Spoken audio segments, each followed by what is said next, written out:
Concerning the Sahabi Abdullah Sanori, about the ink spots which were in the clothes of the promised Messiah, peace be on him, I want personally to understand how scientifically we can understand such an incident. Science follows facts, and if science cannot explain certain facts, but facts are most certainly authentic, then it is unscientific to reject the facts. The scientists can explain a large number of facts, but still in this advanced age they cannot explain a few more facts about the scientific evidence. And this is how the knowledge of science grows. With the passage of time, there is always something left unexplained, or left which as such as it is not satisfactorily explained. So first of all, remember this, that this evidence which Ahmadi literature talks about, which so many people witnessed with their own eyes, is so strong and so positive that any sane man, no sane man can reject this, even if he understands it or not. For instance, when these red spots were noticed by Abdullah Sanori Sahib on the clothes of Hazrat Muslim, he saw them appear on the clothes, but he looked up and there was no no animal, no bird, nothing which could have been injured and whose blood drops might have been showered on Hazrat Muslim. The roof or the ceiling was absolutely clean, and it was so polished that nothing could stick to it. But it's not only this, he looked up and saw there was nothing. So that is what amazed him.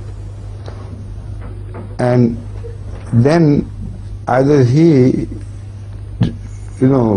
produced some noise of disturbance or whatever happened, as Muslim got up, and when he pointed to these, Muslim told him that he was seeing in a vision, in dream, but clear like a vision, that he had presented some papers to God for signing, and he dipped his pen in a red ink and threw the extra inks hanging by the pen's and nib's end, and did it like this, and that caused these signs, these red ink marks.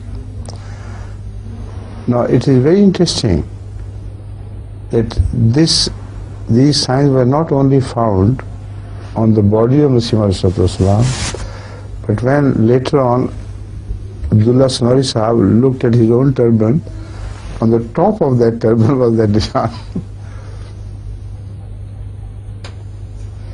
If a capillary had burst, sometimes the capillaries burst, then they also ooze out some blood, and you can see the sign of the presence of these small spots.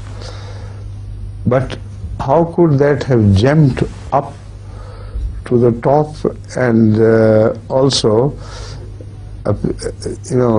reddened the turban he was wearing at that time? Because from underneath the clothes, the capillaries could burst, but they could only touch the clothes which were covering them. Moreover, this is a phenomenon which should happen more often than just once. Hazrat Muslim never suffered from this disease. The burst of capillary is a phenomenon which should continue. Such people become patients, and from time to time the capillaries burst. And there was no sign on his skin or any damaged. He never consulted any doctor, never thought any need of doing so. So the evidence of such people who are known all their lives to be completely, absolutely truthful, this evidence is much more and much greater than the evidence nowadays presented on television and modern papers of people whose whose previous life we do not know. But of these people we know, they would never tell a lie. So the evidence is very strong. That is why the evidence of prophets is taken to be the strongest evidence, because all their lives they have never told a lie. So Masih Islam together with Abdullah Sanori Sahib are known to us very clearly never to have said a single word of lie. And as I have told you, this evidence is very clear and very specific evidence.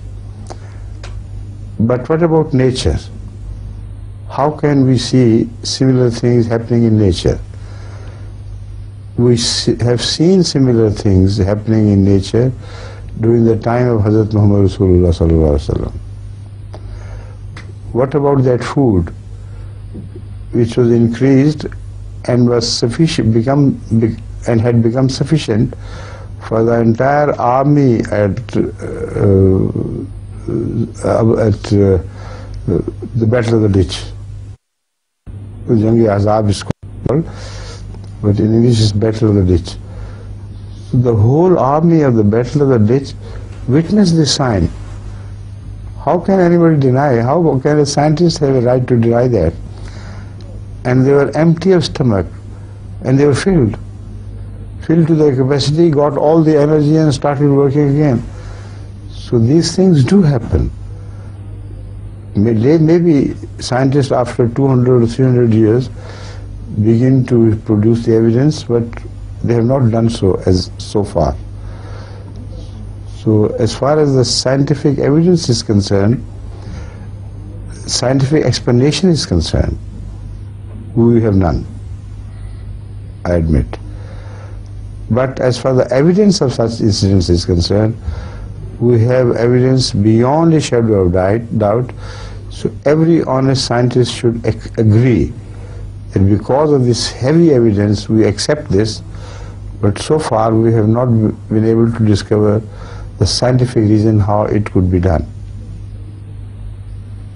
Right? This was your own question. Yes. Yes. You see the small room where all this happened. As a child I used to go to that room many times and sit there. It's a very small room covered from all sides, and the roof is very clean and slippery.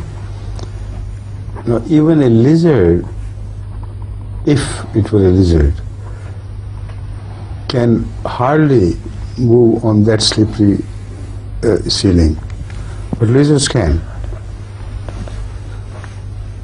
Lizards of course can. They have something in their paw which sticks against they create a hollow because of that pressure of air around. They stick on the slippery roofs, all right. But that lizard had to be injured,